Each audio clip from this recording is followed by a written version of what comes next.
Hello everyone. I thought tonight we'd do a different kind of video. So everyone's been asking me for years and years to share my office with you. So that's kind of my plan today. This has been like a big thing for me. So normally my office is a complete tip, total disaster and really embarrassing. So I don't ever really show anyone, kind of my private space. But we are trying to sell our house, and so I thought today I would take this opportunity to share it with you because it's probably the nicest it's ever going to be. So I'm going to show you my office. Okay, so this is my office, and this is the cleanest you'll ever see it. I have got tons of stuff, and in my video today I'm not going to share in detail my whole office because I don't want to bore you to death with what's in this drawer, because that's just boring. So I'm going to briefly explain to you kind of how I got to this stage and what I've got in my office, and then kind of what I wish I could have and what I'm aiming for in the next one. So I got started about 15 years ago properly, and I started with scrapbooking and had fun with that. I then moved on to card making when I found that you could actually get a lot more satisfaction from making a card in half an hour rather than a scrapbook in what would take me like 3 years. So I moved on to card making, and I did start with Stampin' Up, and I did stay with them for about 8 years. That's a whole different story. I would never go back to Stampin' Up, and there's lots of reasons for that, but that's not what I'm going to get into today. So I did do that, which gave me a really good base for starting out. One of the big issues though was the expense. It's a very, very expensive, very exclusive company, and so I've kind of moved away from that, and I've never been happier. I can use whatever I want, whenever I want. I now get companies asking me to design for them. I get products sent to me, and I get to make money from sales of products. So it costs you nothing. I don't have to sales pitch you anything. I just get to be creative. If you use my affiliate links, it then provides my income. So a lot of you know that lately I have gone full-time with my crafting and full-time with YouTube. And I've been able to do that thanks to you, and only to you, but it's not cost you a penny, which is what I absolutely love. So I film, and this here is my filming studio. I've got 2 lights that I bought from Amazon. I originally started with a giant ring light, which used to sit behind my chair, and I would catch it every blooming time I moved. So I had a friend, Simon, build me this sort of stand. And then I bought some lights that attached to it. Natasha Foote gave me this tip and hints, and found some lights. And this is my filming camera. It's just a little point and shoot camera, which I actually would not recommend. So I'm not going to go into detail about this camera because it isn't overly good if you're thinking of starting out with YouTube. But basically, companies will send me products. So most of you are aware that I design for CraftStash. And this is a paid position. They pay me each month to design with their products. They send me their products for free. I design with them. I post my makes into them. They are in the north of England, and I get a monthly fee for that. I also get a credit to use in their shop every couple months to spend on things like paper and adhesives. So it's a really, really amazing company, and they do treat me very well. I also get the privilege of having affiliate links with them, so I can put links down for whatever I use, and then if you purchase using those links, I get a portion of that payment. It's not a big payment, but it's a small portion. And that's kind of how I can create some income coming in for my family. With YouTube, they pay me by adverts and subscribers. There's all kinds of algorithms. I don't really understand it, but it is amazing. So when I hit 1,000 subscribers or somewhere around there, I started being qualified to have adverts in my videos. And those adverts are what bring me an income as well. And it's become enough of an income that I can quit a job and I can do this full time. So it's amazing. So with CraftStash, they do send me products, but I do shop on there all the time because I do love them as a company. So to share with you, this is kind of my CraftStash sort of section. So I kind of divide my office up into a few different sections. These are all the CraftStash products. Not all of them are ones that they've sent me. This is where I store anything that I get from CraftStash that is still current, that I want to use. When I started out in YouTube, I started out with Alina, and Alina is on AliExpress. Her branding looks like that. She was my absolute golden ticket. Her products are what kind of got me into YouTube, and I'm grateful to her. She's the sweetest woman. And she said that she loved the way I created things, and she gifted me with being on her design team. So I got products from her, I created with them, and AliExpress you can link products to again, so I can make money from AliExpress. So I started with Alina. I also did some stuff for Surprise Creation, and I've got their stuff here. This is a bit hectic. As I'm kind of describing things as we go and telling you about what I do, but also sharing with you how my office is kind of stored. These are all things that I've purchased to make up craft packs for people and to kind of sell at craft fairs and just for kids crafts. And so I've got a huge big stash of that, so I'm going to be spending some time kind of making up bundles and kind of planning them, coordinating them myself. This is stuff I need to sell. I've got several boxes of things that I need to sell, and I just haven't got the time to pop them on eBay, but it's all things I need to sell. I've got way too much paper. These are all paper pads here. I have got paper pads from the top to the bottom there behind that. I have got my journal making stuff behind these boxes, which you can't see. So I used to do book binding and journal making, and all those supplies are there. I have 2 more boxes of extra bits that I've purchased over the years that I haven't been able to get rid of yet and don't feel like I want to. A big box of washi tape.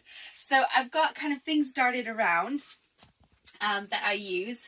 So I have all my cardstock here, my coloured cardstock. Actually, it's not all here. I've got loads in other places. So I've got this pigeonhole system, which I bought from a Facebook seller, and that's kind of how I keep my colours separated. I always have a box for my card bases. So here I've got my A5 card bases, and I just keep them all in here, and I grab them when I need them and I fold them. When I order from Lime Tree Craft, I can request they cut my cardstock in half for me, and so they do that, and I can store it in there. This is Lime Tree Craft as well, which is card toppers. I've got my A3 cardstock here from Lime Tree Craft, and I've got my A6, my card fronts, in there that are all the different whites in different sizes and thicknesses. And again, I have another link with Arteza. So Arteza, I have a collaboration with them, and this is kind of all my Arteza stuff. And I think I need to get a 3rd box because it's kind of exploding out. I do purchase from Arteza as well, but they do send me stuff for free, and I have an affiliate link with them so that I can, again, make money from my videos and what I'm doing. I don't make specific videos to earn money. Again, I don't force anyone to buy anything, but it is nice having that option, and that's how you can make a living off of YouTube. So my affiliate pay is probably half of my YouTube total income, if that makes sense. So my desk is here. It's generally cluttered and completely a mess. I film here on my little mat, which is just an IKEA computer mat. And this is sticky back vinyl that you buy for covering kitchen countertops. And I just stick it on top of that mat and put it on. And then when it gets worn down, I can literally just peel it off. It just comes off, and then I can stick another layer down. So it's a nice way to have a neutral background. Plus my desk is see-through, so you could see my legs if I didn't have something down on there to cover them up. I keep all my essentials on my desk. So I've got foam squares, sticky gems, low-tack tapes, so like washi tapes, and my my favorite ever sort of post-it note tape. I've got glue dots, tape runners. I've got my top 2 rulers I keep on my desk. I keep my scissors on my desk, my bone folders. These are from B&M. They're makeup tray holders, and I just keep those on my desk. My little scraps jar that I always use in videos. These are the sentiments that I always reach for. And again, I'm going to revamp everything because I'm going to probably get rid of all my Stampin' Up! Ink pads, and then I'll move my Tim Holtz ones down. I just never use them anymore, and they're quite expensive, so I'm going to haul those out and overchange things. As I've said before in my videos, I keep all my shape dies in here. These are my layering dies that I reach for all the time. My colored cardstock that I got from Craft Stash. Again, some more dies and stamps in here that I really like. I keep a little bin on my desk for where I can put all my used sponges and my used,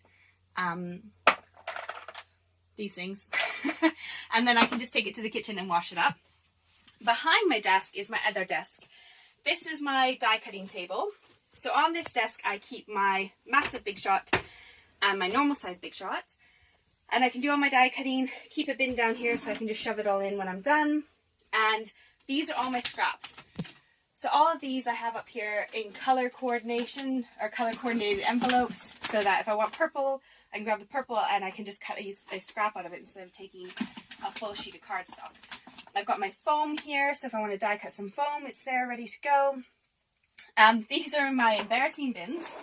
So I wanted to have just one, but this is what I do. I get creative, and then I can't remember which die came from what set. And these are all the dies and stamps that need to go back in their cases and with their products. So I keep one of these on my desk, otherwise I end up with things falling down, because I'm not a tidy crafter, I'm a messy crafter. So I've got those. I've got some tools on this side. I've got my pokey tool if I need to get dies out, my little snips if I need to snip my dies, because some from Alina come all joined together, my teacher gifts that I need to package and get ready to go.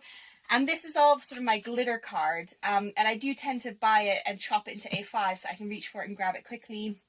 I've got some little ones in there. It's just really handy. My shelves up here I'm the most happy with. It took me ages to work this out. I got all these little bins from B&M for £1 each, and I used my little label maker and just kind of labeled everything, and now I can reach for it and grab it quickly and easily, so it's really handy. Next to my desk over here, I have got, sorry, my husband is filming, by the way, and I forgot to say, my husband Jimmy is doing the filming for me today. So we've got various cardstocks that I keep as extras. I've got some of my notelets that I've made ready to go.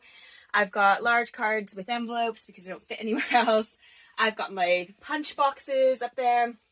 More pearlescent card because I seem to have an obsession with pearlescent and sparkly. And just various other little bits. Sorry? The smoke alarm. Yeah, well, I've got a smoke alarm. In case I set my office on fire. I should probably put that on the roof, not just on my shelf.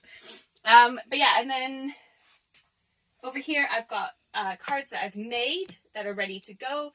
And I keep them with the envelope. So I get a little stack of cards, and then when they're ready to go, I will bundle them with an envelope and put them in here. That way, when I have a friend panic and call me, say, can I buy a card? Or can I come get a card? I can just give them the boxes and they can go to town. So that is basically my office. We've obviously got the tumble dryer in here because we need to dry clothes occasionally. We live in England. And my printer is in here as well. So that's the end of my little office tour. I hope you enjoyed it and I hope you had fun.